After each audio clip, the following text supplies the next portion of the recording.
Oi, pessoal. Então vamos lá. Vamos fazer a análise do segundo poema, A Song in the Front Yard, ou a tradução do português, Uma Canção no Jardim da Frente.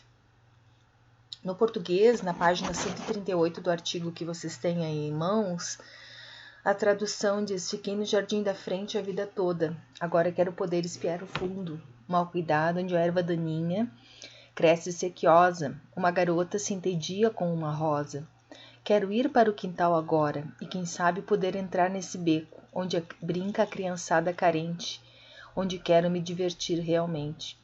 Elas fazem umas coisas maravilhosas, maravilha de folia elas têm para dar. Mamãe desdenha, mas tudo bem. E horário para entrar, como é que elas não têm? Minha mãe fala que a Johnny May vai se tornar uma mulher má, que George cedo ou tarde vai para a cadeia, no inverno vendeu nossa porta para a lareira. Mas sinceramente eu digo tudo bem. Eu gostaria de ser uma mulher má também, e vestir uma cinta-liga preta de renda usada e desfilar pelas ruas com a minha cara pintada. Então, do que esse poema fala? Ele fala do contraste entre o desejo de uma menina, que ela tem uma vida controlada, que a mãe dá horário para ela, que ela tem horário de entrar, de sair, e que ela tem certa limitação ao estar na rua. Então, ela diz que ficou no jardim da frente a vida toda, agora que ela quer espiar o fundo. Isso tem um duplo sentido. O jardim da frente é essa vida controlada, arrumada, perfeita, com uma boa aparência. E esse espiar o fundo ou o quintal, onde ela quer entrar, ela quer adentrar, ela quer ver aquele mundo e aquelas situações que não são permitidas para ela ainda. Então ela é uma menina que provavelmente está entrando na adolescência e ela começa a querer ultrapassar os limites que lhe são dados pela família, que lhe são dados pela mãe. Tá? O fundo ele é mal cuidado, onde a erva daninha cresce sequiosa. Uma garota se entedia com uma rosa. Então, o fundo tem o feio, tem aquilo que não é cuidado, mas que é real, que é natural, aquilo que cresce, digamos, fora do olhar controlador do jardineiro ou da mãe, tá? E ela diz, a garota se entendia como a rosa. A rosa, ela é cultivada, ela é cuidada e ela exige uma jardinagem, entende? E o quintal do fundo com a erva daninha, ela cresce sozinha, mais ou menos como as crianças carentes que brincam no beco, e que ela diz que fazem coisas maravilhosas pela liberdade que têm. Elas meio que se criam sozinhas, como a erva daninha, porque elas não têm horário para entrar, elas não têm todo aquele cuidado da mãe, mas por isso elas se divertem muito, né? Por não serem controladas.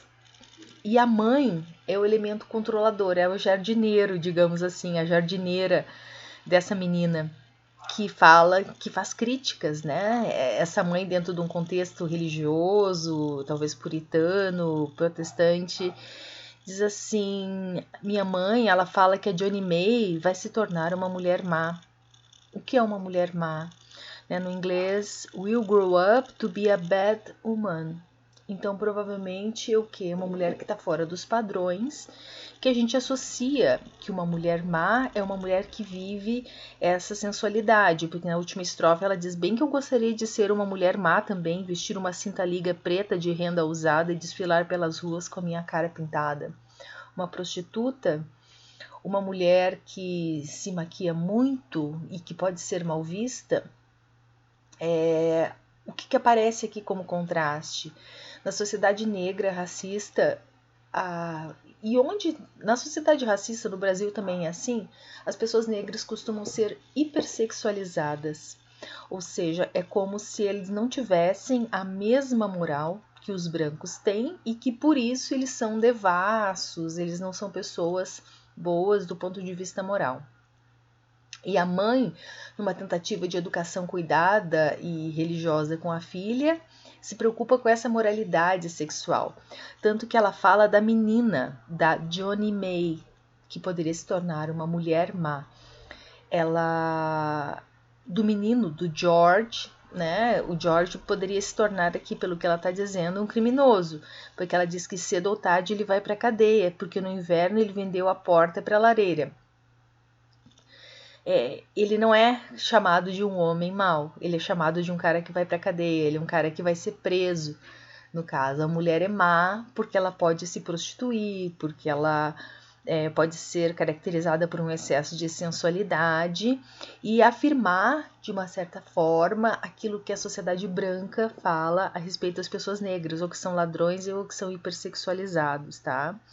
Então, a mãe dessa menina negra, ela vive no bairro negro e ela tenta se adaptar a regras que tornariam elas boas do ponto de vista da ideologia dominante, das pessoas brancas, da religião, que é o que aparece colocado ali.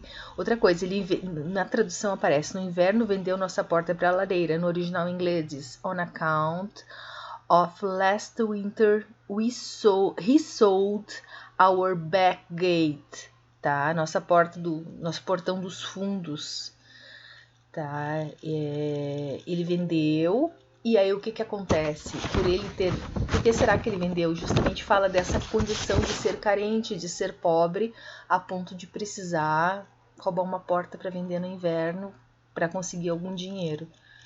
Então, de uma certa forma, mostra essa oposição dentro da sociedade em que eles estão vivendo ali.